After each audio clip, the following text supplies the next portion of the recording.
Same hand, same movement. 3 completely different brush strokes. The brush you choose, it changes everything. Hello, I'm Tania Miller, and in this video, I'm going to show you something that nobody talks about enough when you're just starting out. How to choose the right brush before you even touch your paper. Because here's the thing, you can do everything right. Water, the color, the movement, and still feel like something isn't working. And sometimes it's just the brush. So stay with me until the end, because by the time we're done, you're going to look at your brushes completely differently. If you've been following along this whole series, look how far we've come together. We started with the very basics: water, color, paper, and our first brush strokes. Then we moved to the daisy practice sheet and learned to paint our first flower. From there, I walked you through jumping from the practice sheet to a blank page, which sounds small but honestly feels huge when you do it. Then watercolor paper. Then compositions with 1 flower, then 3, then more. We explored color values, how light and dark change the whole feeling of a painting.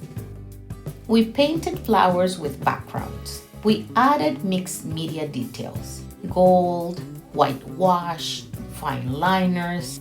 We talked about color combinations and how the palette we choose tells a story before we even paint a single petal. And today we close this chapter of the series by talking about something foundational, the brush itself. If this is your first video, welcome. You can find the whole series in the playlist From Practice to Your Own Art and follow it step by step. And don't forget to download the free Daisy practice sheet in the description below. It's what we've been using since video 1, and you can paint right along with me. I want to be really clear about something before we start. I'm not going to overwhelm you with a list of 30 different brushes and technical names. That's not what this is. This is for you, the woman who is still getting to know her tools, who maybe has a few brushes and isn't sure when to use which one, or who has been painting and just hasn't been told this part yet. My goal today is simple: help you understand what to look for so you can make confident decisions every time you paint. Let me show you something first, because seeing it is more powerful than me explaining it. I'm going to make the same movement, same direction, same speed, same pressure, with 3 different brushes. Watch what happens. Different, right?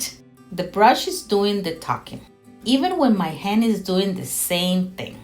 That's what I want you to understand today. The brush is not just a tool, it's a collaborator.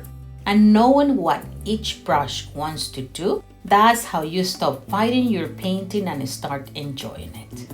The first question is, how big is the area you're about to paint? If you are working on a small piece, a bookmark, a greeting card, a single flower on a small sheet, a large brush is going to feel out of control.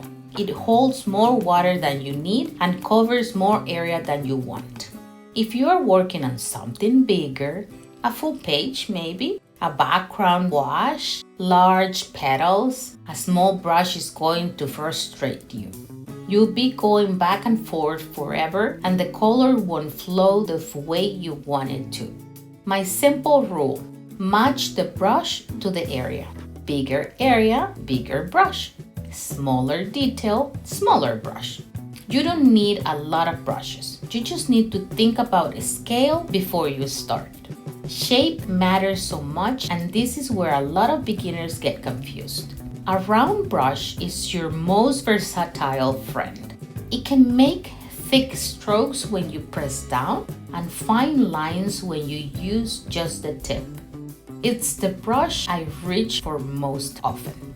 For petals, for stems, for layering color. If you only have one brush, make it a good round.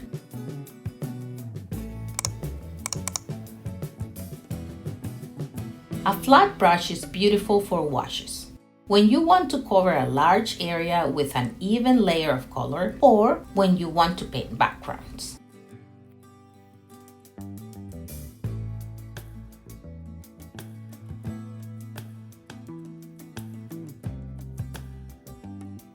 It can also create sharp edges that a round brush can't quite do, but it's not as versatile for detail work.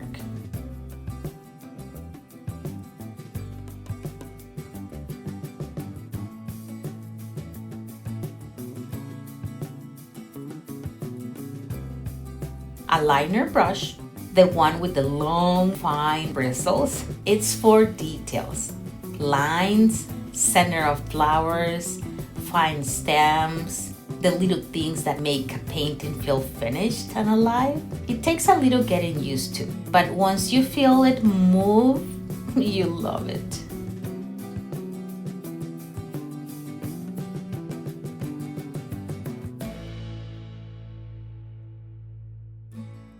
Here is the simple version. Soft bristles hold more water and release color more smoothly. Stiffer bristles give you more control but less flow. For watercolor, you generally want soft brushes. They move with the water, not against it.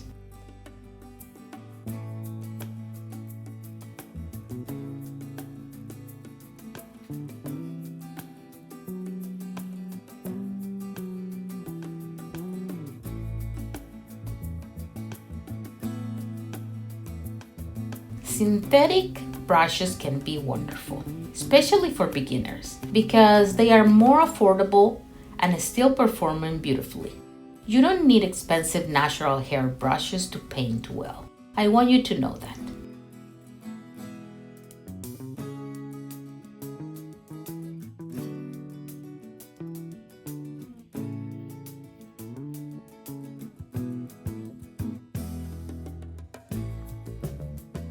What you are looking for is a brush that comes back to a point when it's wet. That's not back to the tip. That's what lets you control where the color goes. This one surprised a lot of people. The same brush behaves differently depending on how much water is in it. A very wet brush on a round will give you soft edges, looms. That beautiful watercolor magic where colors melt into each other. A brush with less water gives you more control, sharpened edges, the ability to add detail. So, before you pick up your brush, ask yourself, do I want soft and flowing right now?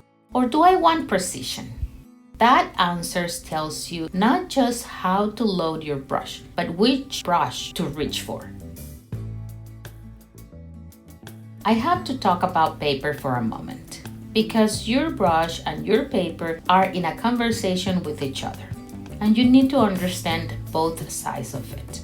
Textured watercolor paper, like cold press, has a rough surface. The tooth of the paper grabs the pigment and holds it. But because of all that texture, the brush has to work a little harder. You need more water to help the color move across the surface smoothly.